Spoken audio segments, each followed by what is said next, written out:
நீங்கள் போராடும் போது தான் அசிங்கப்படுத்திடுறீங்க. உங்களுக்கு யாரோ புரிய வச்ச உடனே நீங்கள் கேவலமாயிட்டீங்க.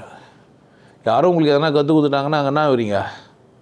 இங்கே பிரச்சனை உங்களது மட்டும் இல்லை, உங்களுக்கு கற்றுக் கொடுக்குறவங்களும். இந்த கற்றுக் கொடுக்குறவங்களும் நீங்கள் ஏன் ஒத்துக்குனீங்க தான் ஒரு பிரச்சனை.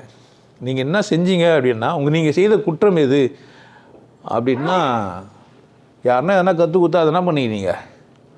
கம்முனே கேள்வி கேட்க மாட்டேன்றீங்க.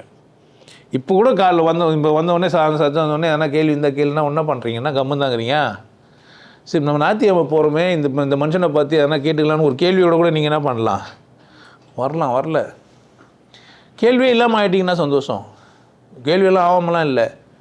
ஆனால் கேட்கறதுக்கு மனசு வரல, உங்களுக்கு தோணக்கூட மாட்டேங்குது. ஆனால் யாரோ ஒருத்தர் கேட்குறாரு, எனக்கு இது மாதிரி ஒரு கதை பார்த்தேன், எனக்கு அழுக வந்தது, ஏன் வந்தது, அல்பத்தனமாக இருந்தால் கூட அவருக்கு அந்த கேள்வி வருது, கேட்டுக்கலான்னு நினைக்கிறார்.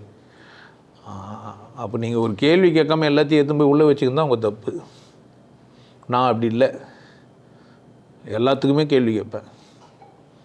இப்போ கூட எதனா ஒரு கேள்வி கேட்டிங்கன்னா அது ஏன் கேட்டிங்கன்னு ஒரு கேள்வி கேட்டு தான் சொல்லுவேன். அப்படி சொல்கிறேன்னு நினைக்கிறீங்க? ஒரு கேள்வி கேட்டால் அந்த கேள்வியை நீ ஏன் கேட்குறேன்னு கேட்டு கேட்பேன். அந்த மனநிலை உங்களுக்கு வரல. கேள்வி கேளுங்க. நமக்கு அறிவு குத்துதே எதுக்கு தான்? கேள்வி கேட்டு புரிஞ்சுங்க. கேள்வி கேட்டு எதிர்க்கிறீங்க. நீங்கள் கேள்வியாக கேட்கல, எதிர்ப்பை தெரிவிக்கிறதுக்கு பேர் கேள்வி கிடையாது.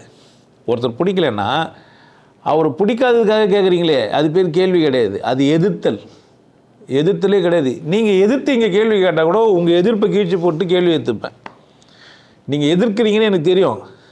நான் பேசினோன்னே அந்த எதிர்ப்பை தூக்கி போட்டுருவீங்க. ஆனால் உங்கள் கேள்வியில் நான் நிற்பேன். புரிஞ்சுருக்கோன்னு நினைக்கிறேன்.